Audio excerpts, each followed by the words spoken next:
Before I get started with today's video, don't forget I'm giving away the 1J S13. You can hit the link in the description and you can pick up a sticker. By buying a sticker, you support the channel and everything I'm trying to do this year.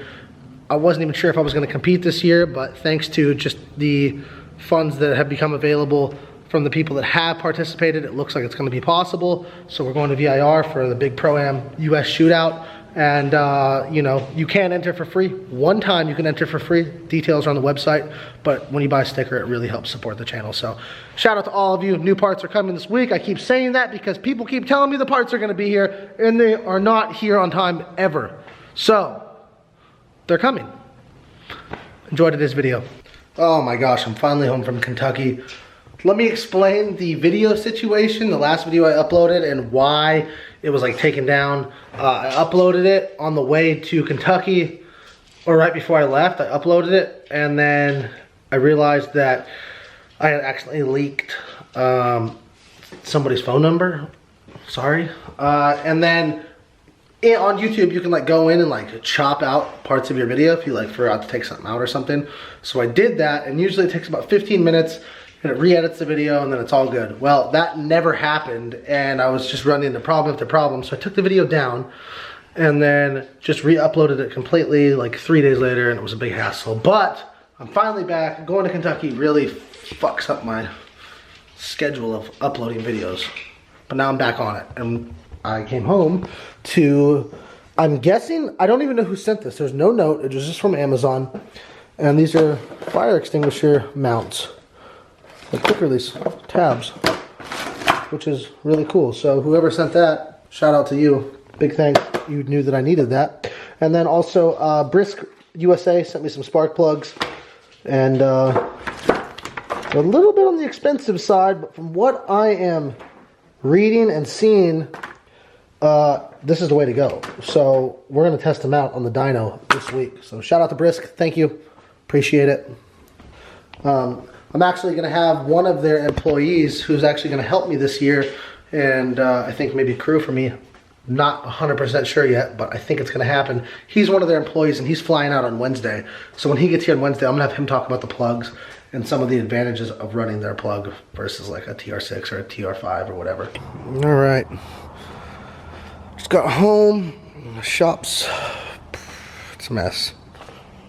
I tried to clean it up a little bit earlier. I went and picked up a new battery. Just a red top Optima.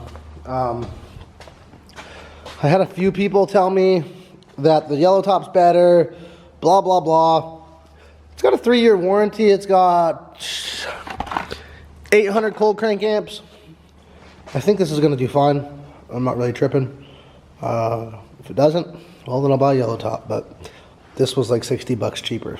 Well, after about 3 hours of cleaning this place and trying to track down my tools, it looks better. At least this side does. It was disgusting. Like, I probably never had to clean the shop that bad before. Yeah, I cleaned up, ready to go.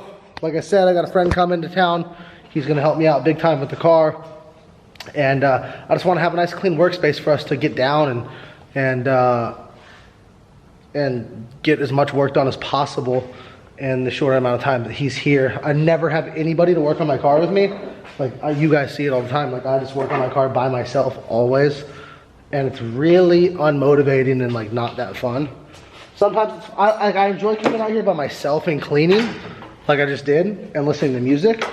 But like when it really comes to working on your car, like sometimes you overlook things, and like it's nice to have a second person there to help out or whatever. But yeah, I'm gonna go inside and I'll see you guys tomorrow. Fresh start, fresh day, clean shop. I'm back out here, and more stuff showed up without a name on it. So I'm guessing one of you guys sent all of this, including these little quick release tabs here for the fire extinguisher. I'm going to show you how these work. These are pretty freaking cool. So you just pull this guy here. You pull that.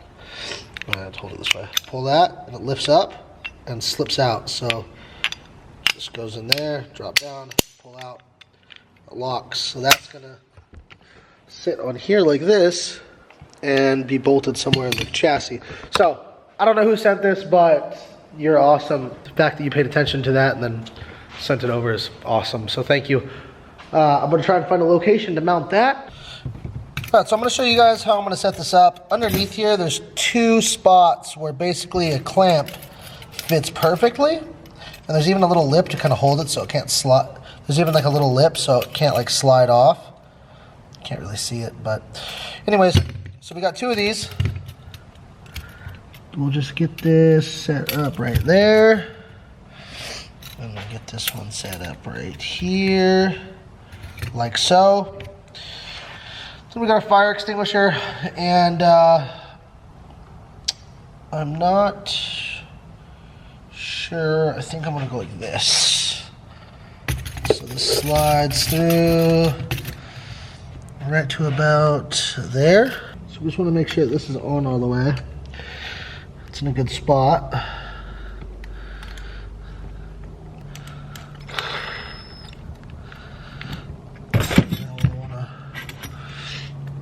Trying to make sure it stays in the right spot.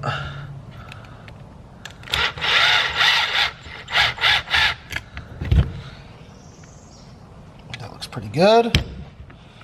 So now we gotta get this front one on.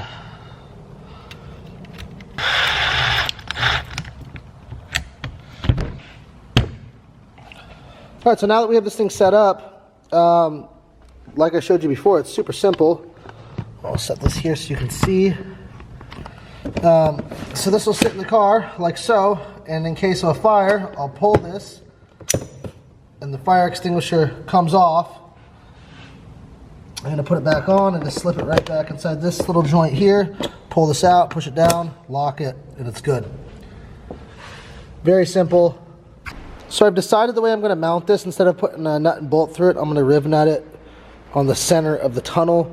That way, even when I'm harnessed in, strapped in, nice and tight, I can still get to the fire extinguisher super easy. So I'm going to go to Harbor Freight and grab some riv nuts and a couple bolts.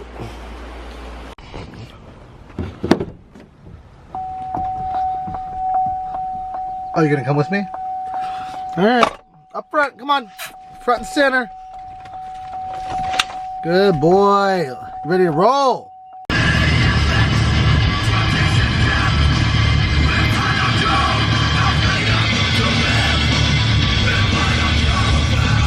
Alright, so I just got back and I went to Harbor Freight to try and find some rib nuts. They had a kit there, but they didn't have the right size. So I went to Fastenal, got these. If you guys don't know what a rib nut is, it acts like a rivet. It crushes itself on the back side of the piece of metal and basically secures itself like a nut. And then you have your bolt and it threads in. So right now I'm just marking it, trying to find out where the best location would be. It's looking like right about there. Yeah, right there looks good. So I'm going to mark this with a Sharpie and then drill some holes.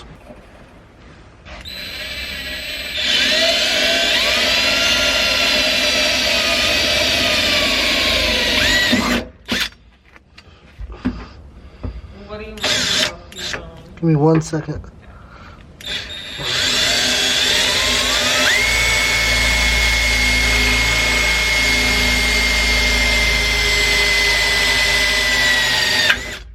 So all the time people ask me about running corner lights, and like I don't have them.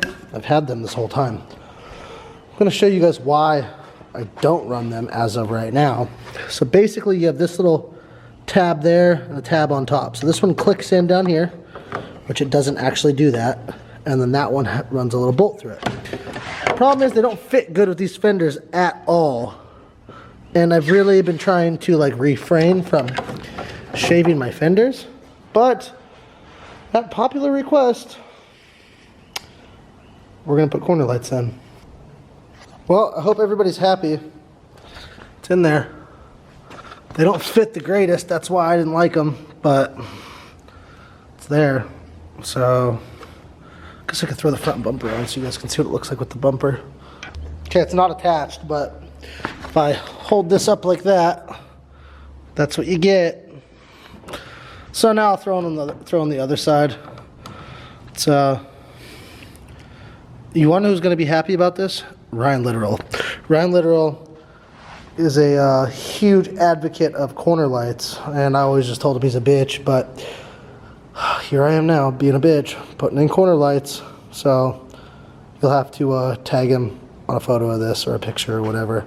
And before I do the other side, I didn't even explain to you guys what I had to do. Like this fits like shit, but before it didn't even fit at all. So on this one, I'll kind of give you guys an idea.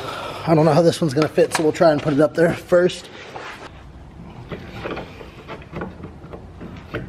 Yeah, so basically there's all this plastic on the back side right here. I'll show you what we do about that.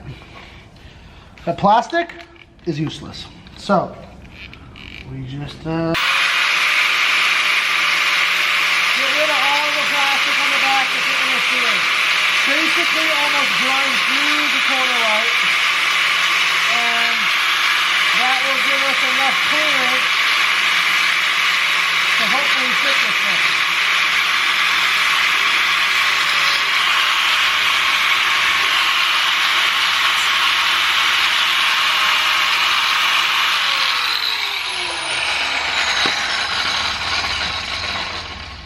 So now we try again. Okay. This one's 100% worse. Like way worse. So this needs to come back. You can like see it. I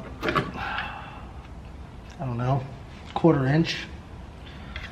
This headlight can't move. The headlight's in the perfect spot. So it's really just these corner lights and the fenders that are pieces of shit.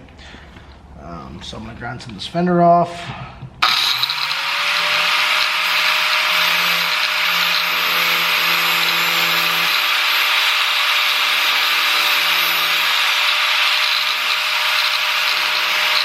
Because basically what we want is this corner light to kind of sit behind the fender. So who is this?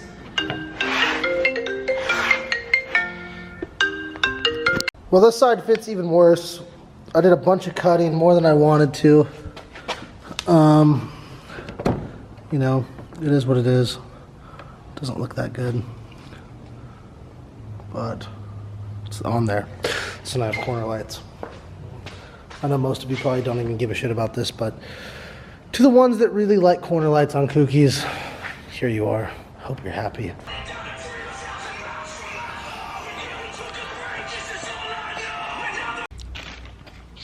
Alright, so the camera's running out of battery, and I'm going to try and make this fast for you guys and explain what I'm doing and how this basically works. So I didn't have a rib nut tool, and so I had an idea. So basically, we've got this bolt here, and that tightens up all the way. We got a big washer, and then a nut, another washer, and then the rib nut. All right. So as you loosen this nut, it will pull this and collapse it, which is what a rib nut does, and makes it tight. So I'm gonna install this in the car. I tried to film a little bit earlier to show you guys what I was doing in the car, but it's damn near impossible. Maybe I should strap like a GoPro to my head or something. I don't know. But I'm gonna put these in and then show you what it looks like before I put the mount on, and you'll have an idea of how these work if you don't already. So if I would've had the proper tool, this would've looked a lot better. I'm thinking they're crushed enough that it's gonna hold. So now I'm gonna try and put in the bracket from the fire extinguisher, and hopefully it tightens up. It actually worked out pretty fucking good. So let's try and put the fire extinguisher in there. I put it so that the nozzle's facing back just because I felt like this looked weird, and this doesn't look that weird right next to my hand and body and stuff. So here we go. So this just clicks in right there, and then we pull this, boom, just like that. Now it has a little bit of play, and that's in the like bracket itself. So I'm gonna try and do something about that, but she's sturdy. From the front, my super dirty windshield. Yeah, all right. Not bad. So once again, thank you to whoever sent that to my house. I didn't buy that. A sponsor didn't buy that. One of you guys sent that to my house, and that's awesome. And then I went to Lowe's and bought some hardware, and I met a fan that worked at Lowe's and his girlfriend. They work together, so that's dope. I think that's gonna do it for today and yesterday's video, and pretty stoked. We got our corner lights, we got our fire extinguisher, and the list continues. It's gonna be a busy week. I hope you guys are ready. See you tomorrow. Peace.